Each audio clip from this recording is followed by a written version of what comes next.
So, we are here with the remarkable composer George Lewis, who is also a distinguished professor at Columbia University. We are so pleased to present his work Emergent for Flute and Electronics. George Lewis, welcome to NMC. Thank you very much, Brian. I appreciate being invited. Great.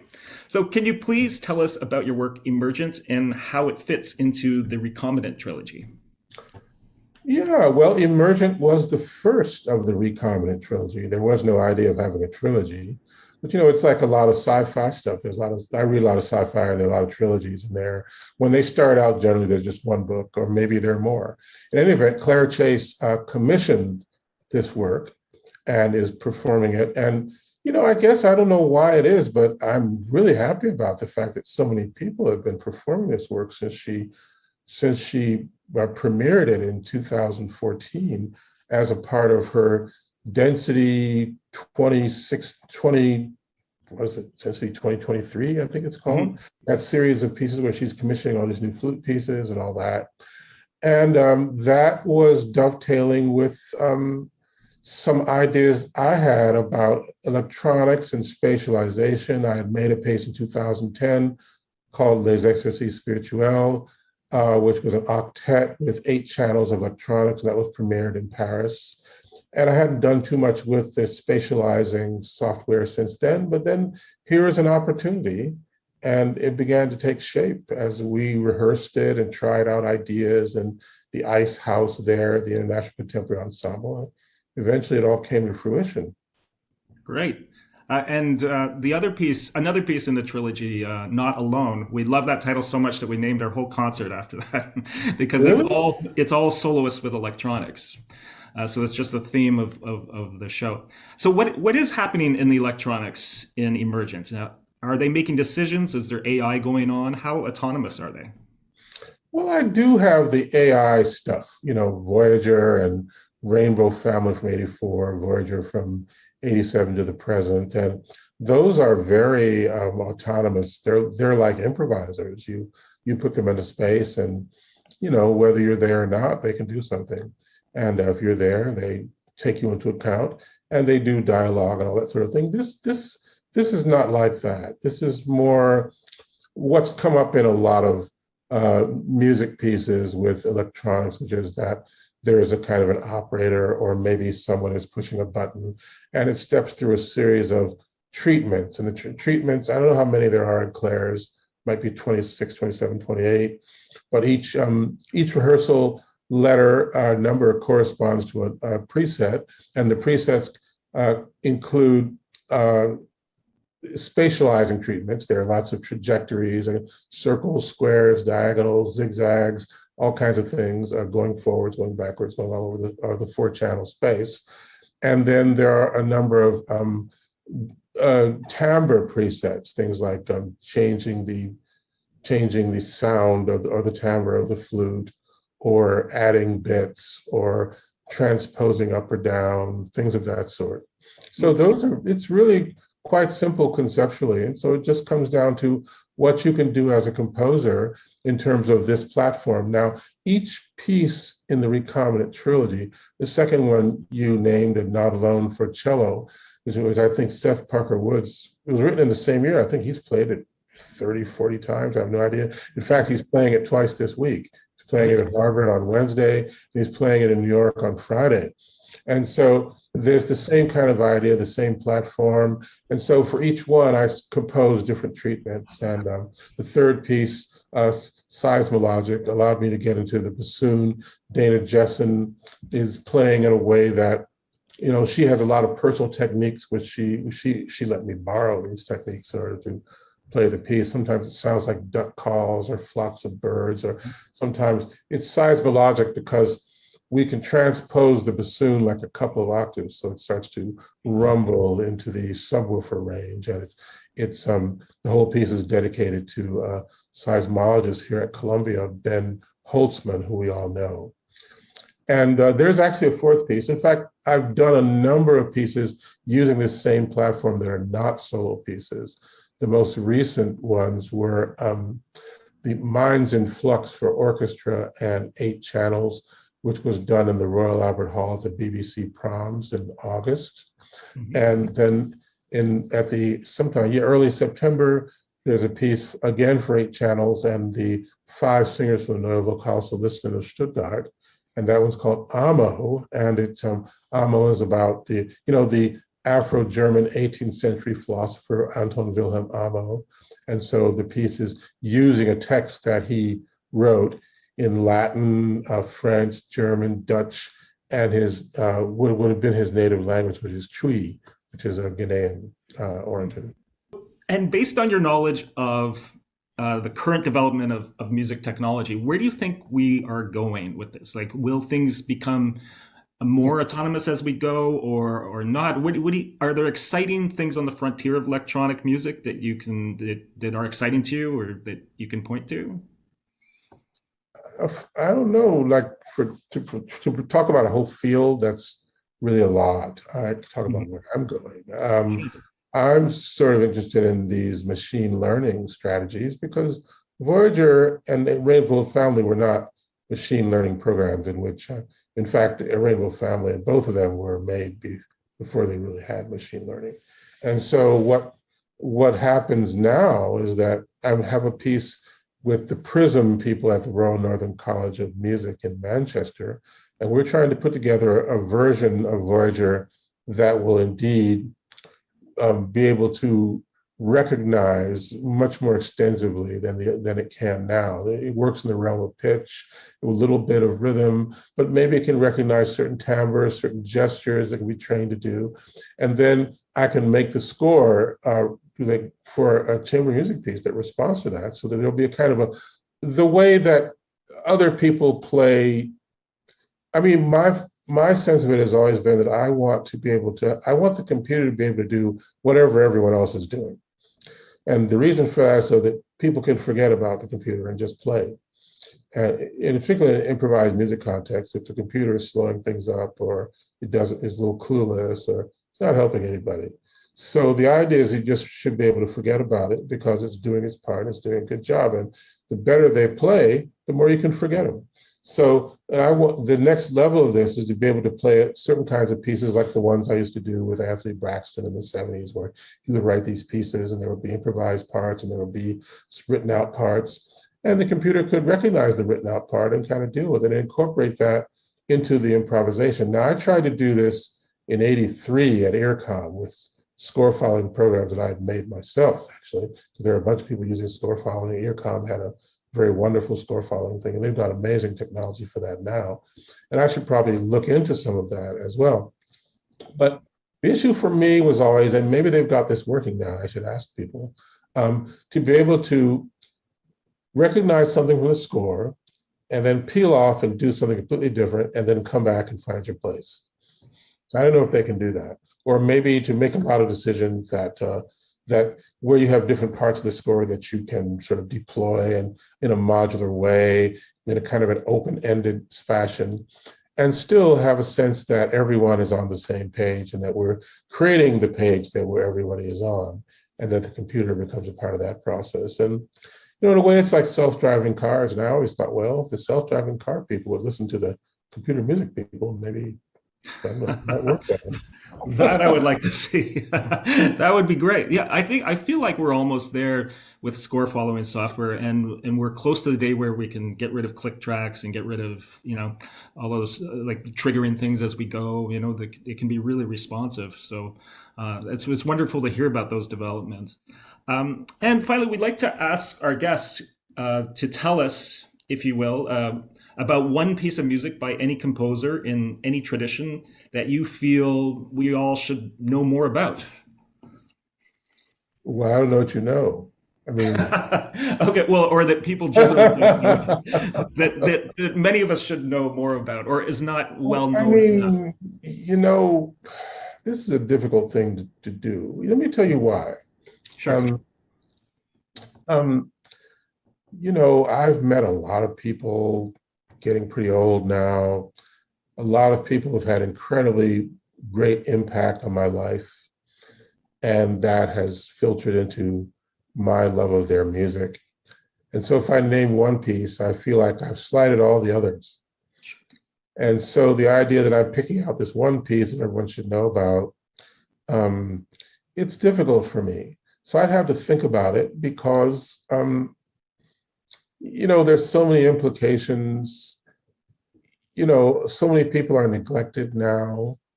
I mean, the Afro-diasporic composers, that's certainly coming to the forefront now. Mm-hmm. Or what's happening with women, non-binary people and their compositions, and a lot of things. There's a lot of new energy coming in from people who were neglected in the past. So I wouldn't name a piece, but I would name a composer because I think, Andile Khumalo seems to be one person you should probably look for his work. He's from South Africa, Mm-hmm. but he studied in Germany. He also studied at Columbia in New York. And the last couple of years, he had a new piece at Donation last week. He had these pieces with Ensemble Daliente, and his work is kind of really taking off. And it's something that maybe in years past, we wouldn't have really heard because there was so little from the Afro-diasporic community, let's put it that way, that was really being heard in classical music and new music. But that's starting to change. And so there are a number of people. But I would, maybe if you just want one person, maybe I'll just point him out. And apologies to everyone else. All right. Well, thank you so much. He really sounds like someone that we should really explore with our series, and someone that our audiences would be interested in knowing more about. And we'll put some of his work up on our website so people can investigate further, and in the show notes here. So thank you so much. And really, we would love to have you come up once all the borders are all open, and have you come and do a portrait show with us in the next couple seasons, because I think that this is this kind of music, what you're doing with electronics, is just so important and so exciting, and we'd love to do more of it up here. So well, thanks, Brian. I would love to come to Toronto again and talk to my friends and hear some music and be involved with what you guys are doing. I really appreciate it.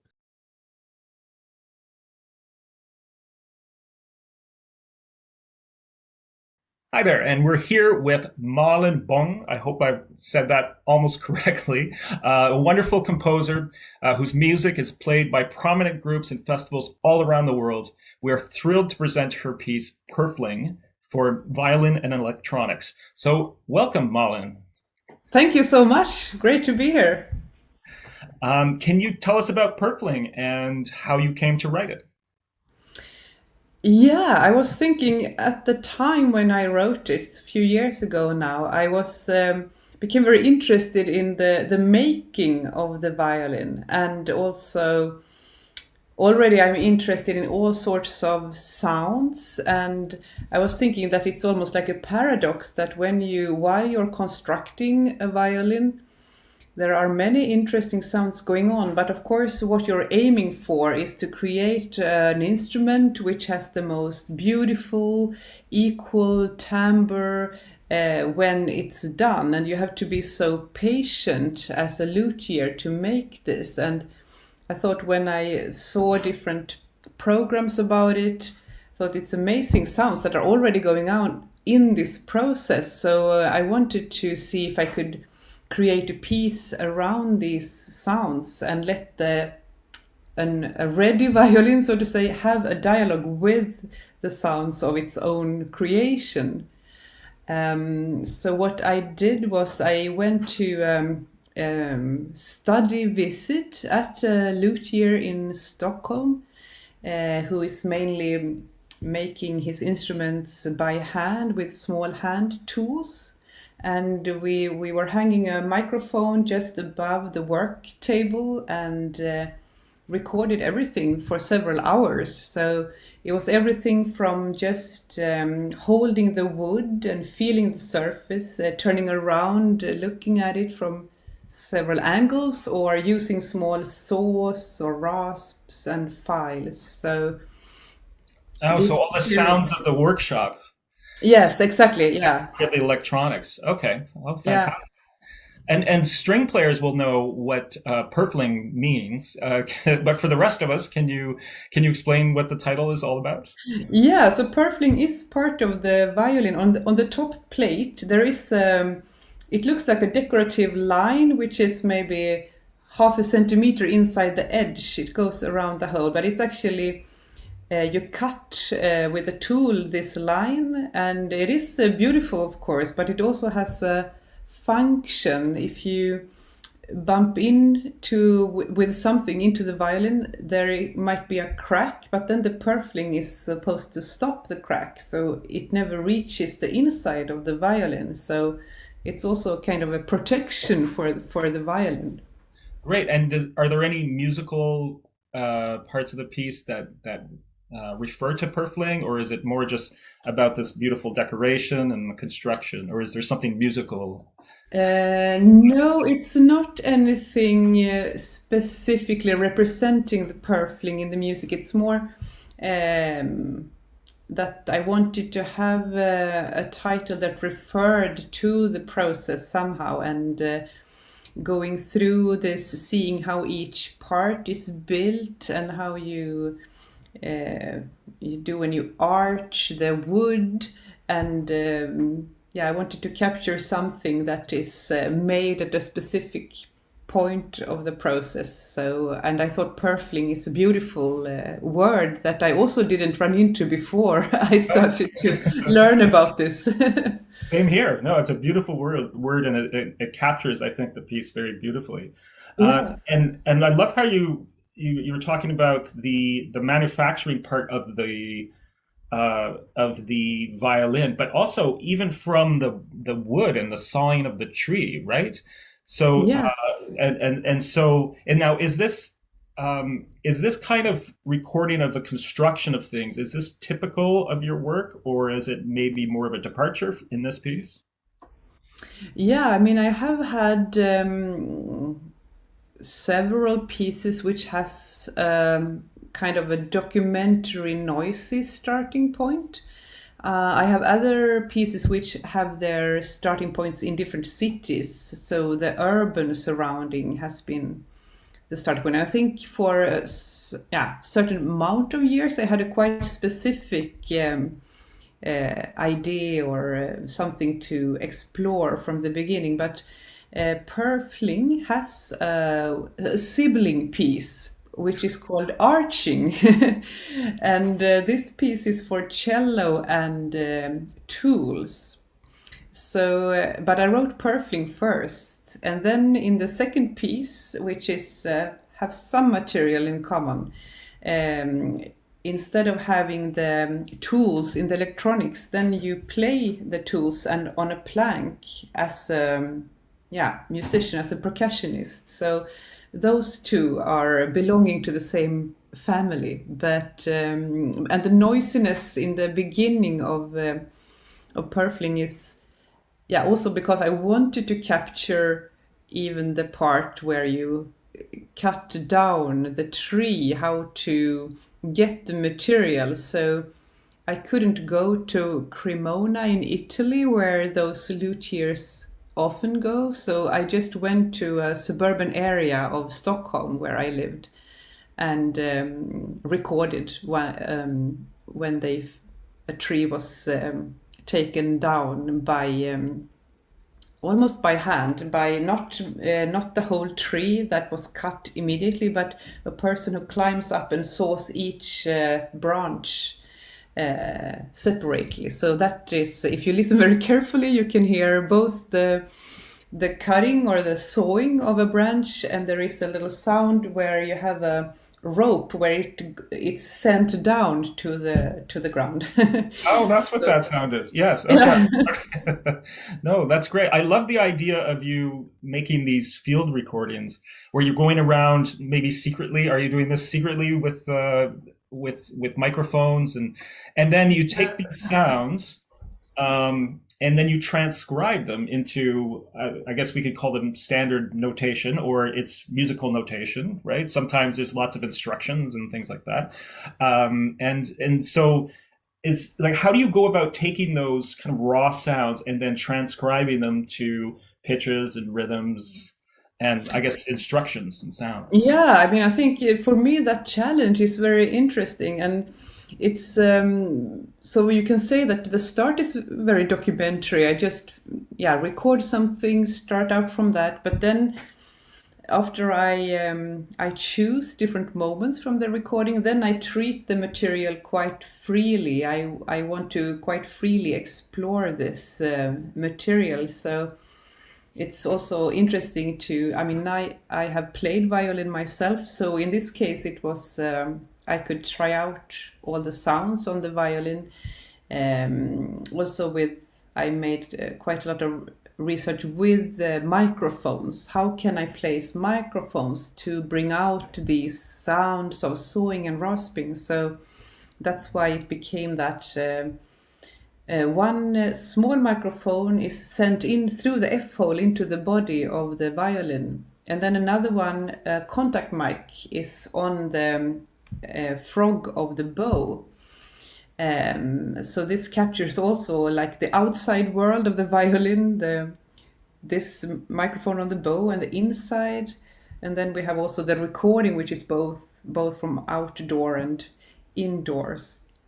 So anyway, with this microphone on the bow, it catches very much the friction of the bow. So especially if you use it in a vertical way along the strings, there is a lot of interesting sounds coming up. And just after the start of Purfling, when you play with the bow the first time, you pull it a bit diagonal, very slowly, and it has a quite soft and rich timbral quality, a little bit with overtones, and that is very I found it when I was just trying different ways of playing the bow and different speeds and different pressure of the bow. So it's quite a fun part of the process, I think, to search for the sounds.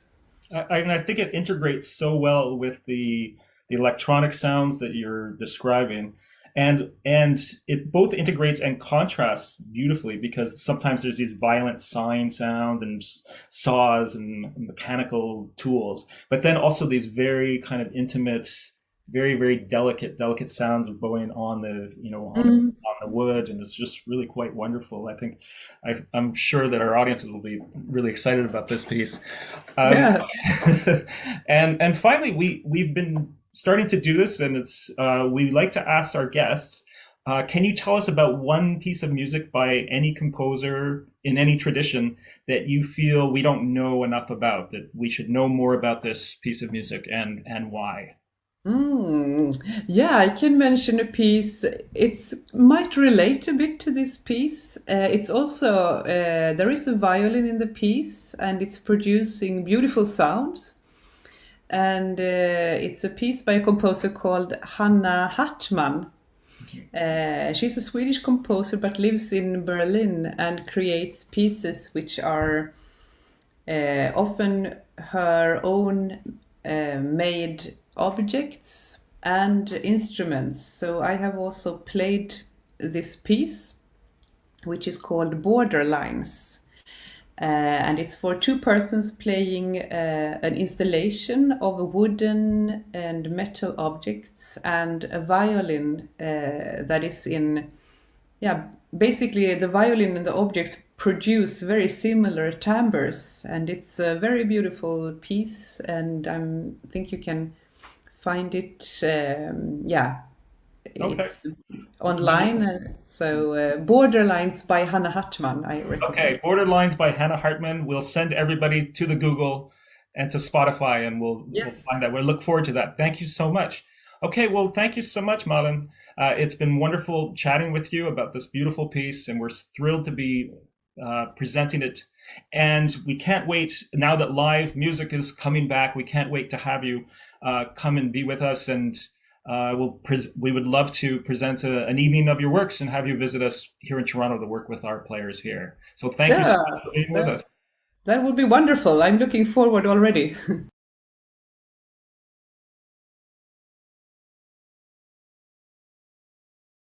We're very fortunate to have Nuria Schoenberg Nono with us. She is the founder and champion of the Luigi Nono Archives.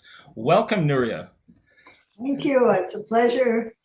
I'm sure it will be a pleasure talking to you. And I'm very happy about this because I never want all of our participation, all of our work and everything to be just in Italy or just on the Giudecca where our archive is.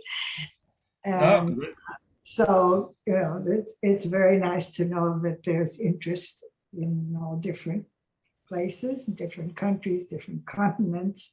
Well, here at NMC in Toronto, we're big fans of Luigi Nono. Our listeners are well aware of his work, and we're excited to present La Fabbrica Illuminata, which it came with a wonderfully detailed score with all these amazing annotations, probably thanks to the archive. You're joining us now from Venice, where the archive is. Can you tell us a bit about the Luigi Nono archive and your amazing work in making this a reality and championing it? Yeah, well, let's see, where do we start? We're very proud of our archive, let me say.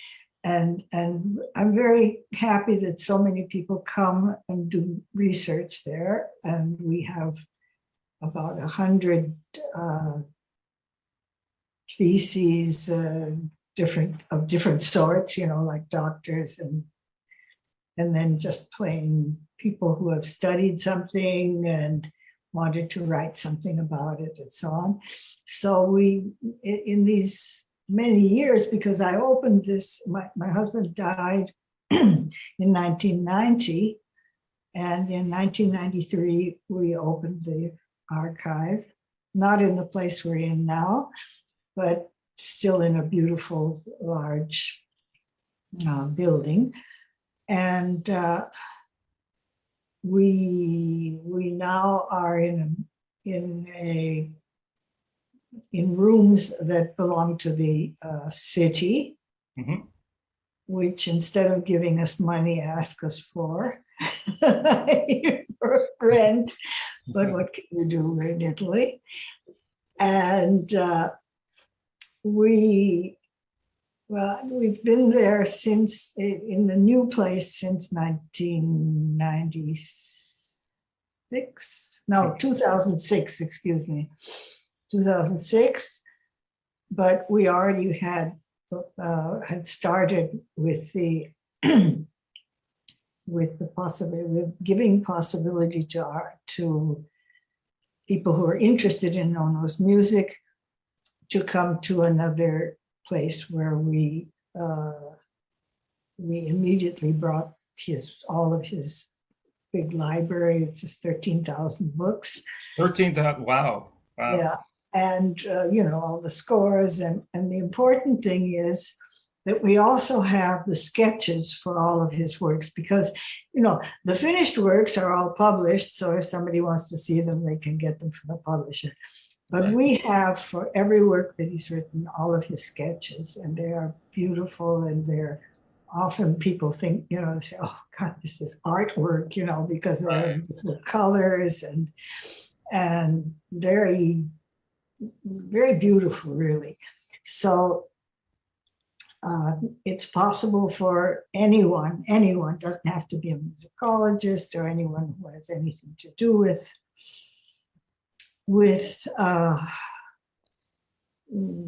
music, even, because you get people like architects come and want to see we have the models of the different, what do you call it? Oh God, I can't speak English anymore. Your English sounds great. So anybody can come and Anybody do can research come, there? and I will give them a tour of the archive, and they Yeah. can see the models of the different first performances, for instance, how they were built, and any information they want, and they have free access also to the photocopies of all of his sketches, so that it makes it easy for me as well, because everything is organized and cataloged. Wonderful. So our listeners out there can get a grant and come to Venice, and they would be able to go through and see his sketches and the first performances of all these works. That's right. There are also videos and, of course, recordings. And yes, and then if I have something, if I can add something to it because maybe I was there, then that's also still possible. Well, speaking of that, which we wanted to ask you about La Fabbrica Illuminata. Can you tell us a little bit about this situation when it was written? So it was about factory workers in the 1960s in Genoa, I believe. Yes. And are you able to tell us a little bit about the political situation surrounding these workers at the time and why it was important to write this piece? Yes. Well, the workers in Italy at that time were very much into politics, so that they were in different unions, and socialists and communists, and I think Demo-Christians also, and that made it very lively, because they had meetings after their work where they discussed things, and they tried to change things sometimes to make the workplace better.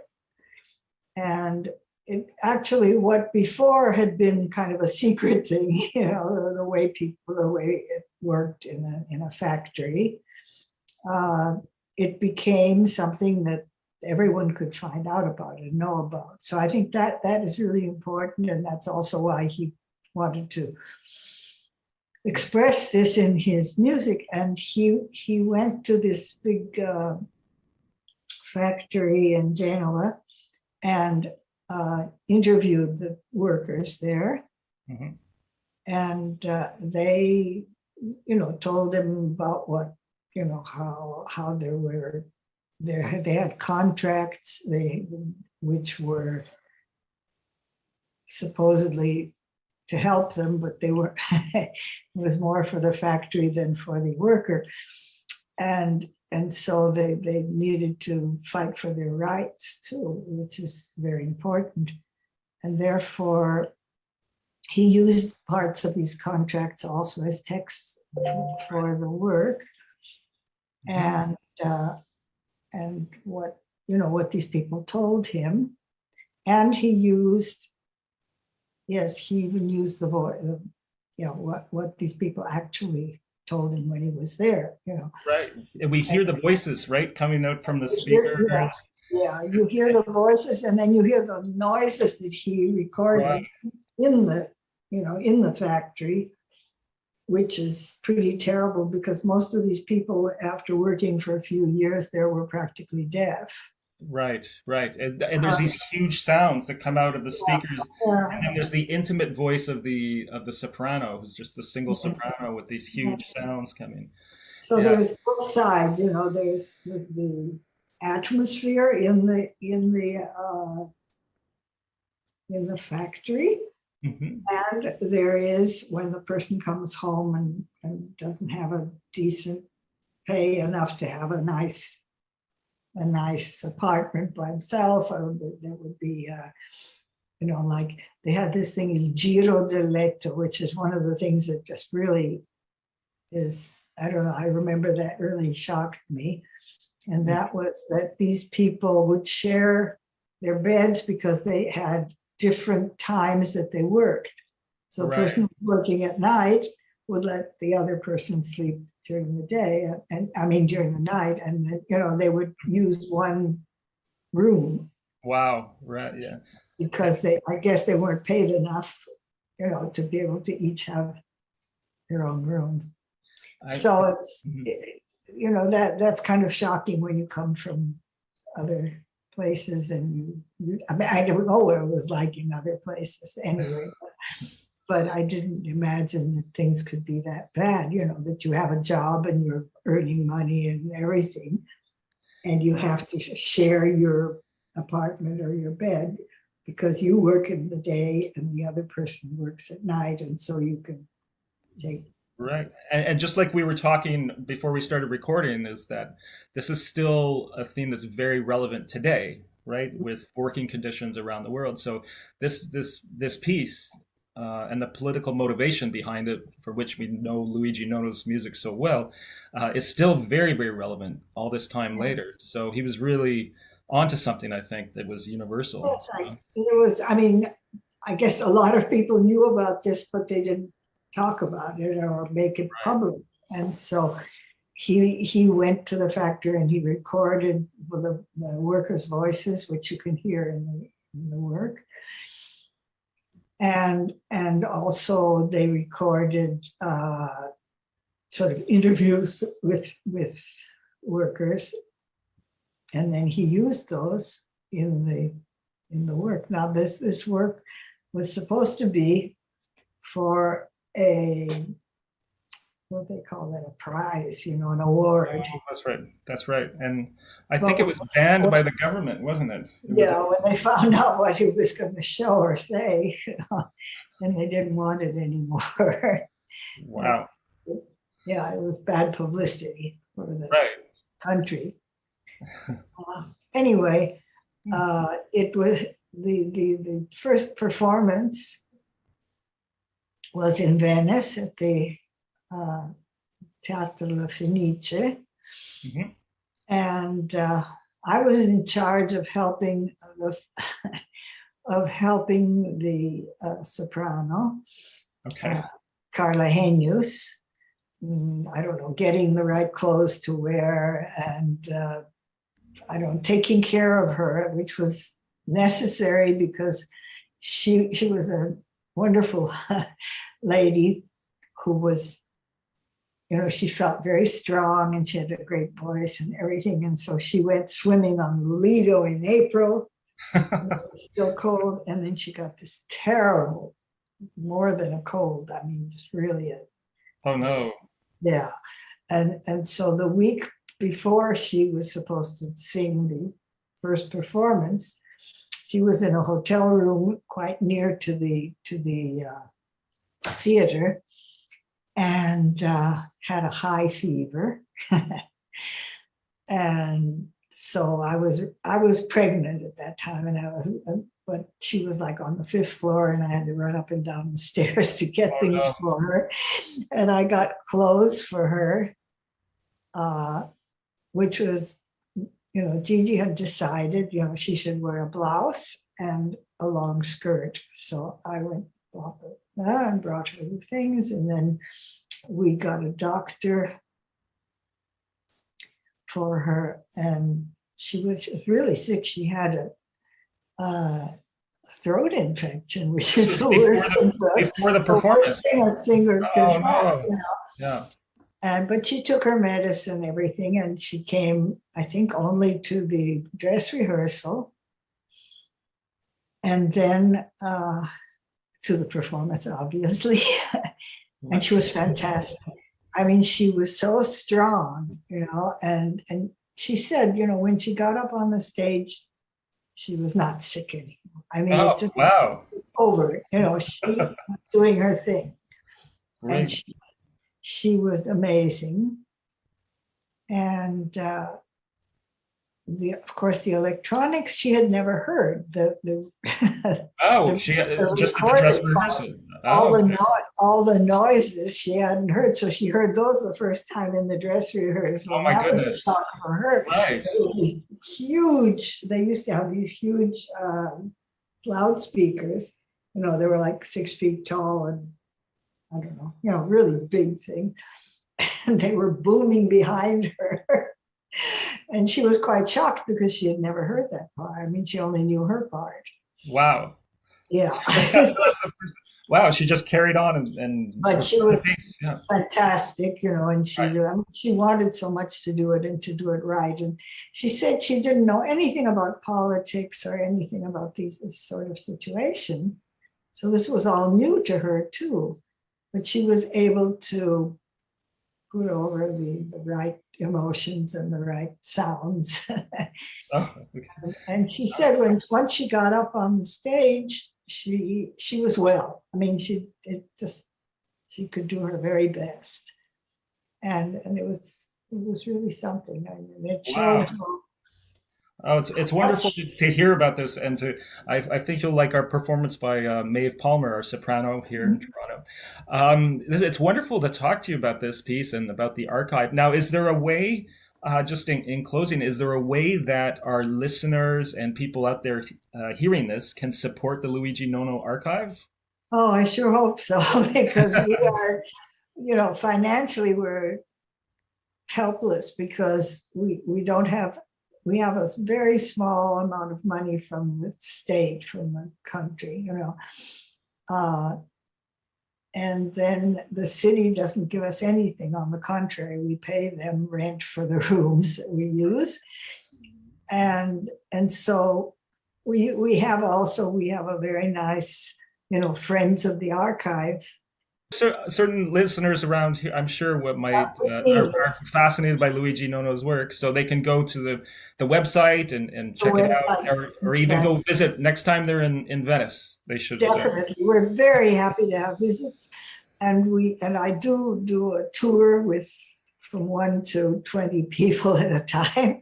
Wonderful. And show them everything, and I show his library, which is amazing. It's 13,000 books and scores, and so that's always very interesting. And people, it's fun for me because people go, "Oh, I have that book too," or they say, "Oh, Verdi, he had all these works by Verdi too," and he had this, and because he really had so much, everything, and also in many different languages, which he could read, and some that he couldn't read. There's a beautiful Chinese book that he bought just because it's beautiful and, physically fantastic big book. And then I found out one day when we had a visitor from Hong Kong who could read this, and because nobody knew what it was about, but it was huge, and it had beautiful pictures in it and written all in Chinese.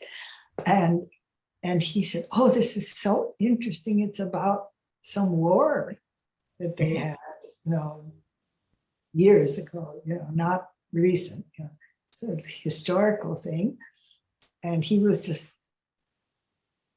really surprised to find this in Nono's library. But it's really beautiful and it's huge. Mm-hmm. And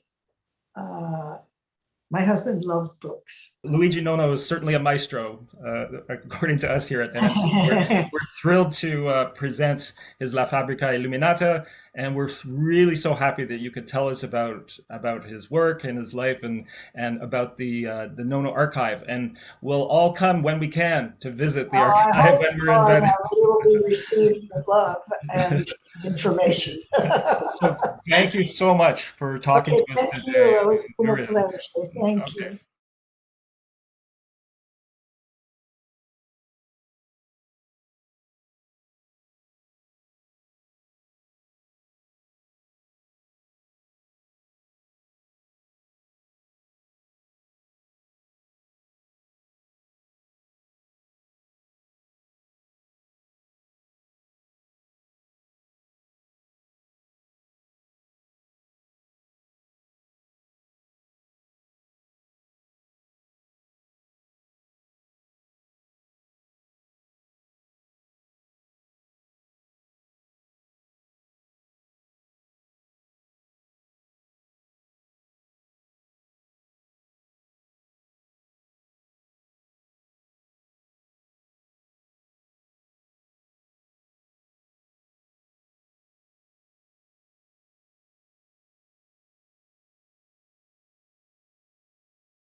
Good evening, and welcome to Not Alone, a concert of works for soloists with electronics performed by the outstanding musicians of NMC.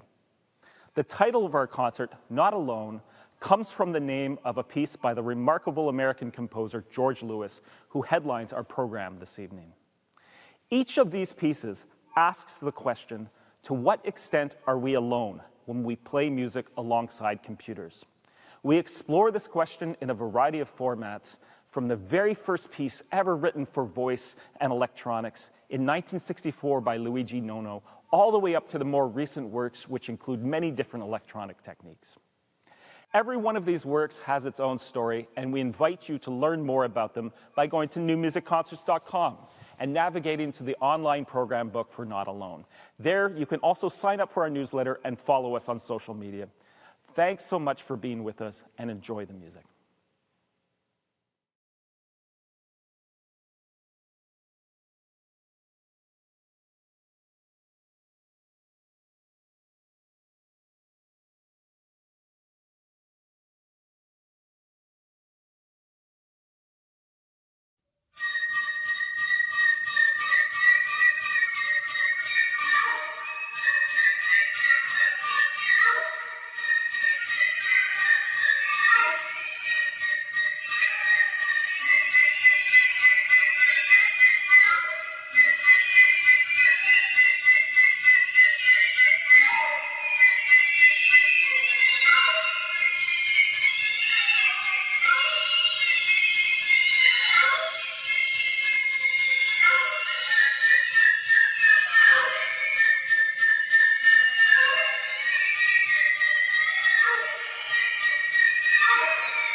Tutta la città!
Thanks so much, everyone. Big thanks to the Canada Council for the Arts, the Ontario Arts Council, the Toronto Arts Council, the SOCAN Foundation, the Amphion Foundation, and the Merriweather Fund. Enormous thanks and a big shout out to the Michael and Sonia Koerner Foundation for their continued outstanding support. Everyone please keep an eye out for our annual matching campaign sponsored by them. Finally, we have kept these online concerts free, but we are a registered charity and depend on listeners just like you to bring our audiences this repertoire. We want to continue our online programming as it reaches so many more people that can normally access our concert halls. Please consider clicking the donate button on our website, and any amount helps. We play this music because we love it, but also to inspire you with examples of courage and beauty. Thank you, and good night.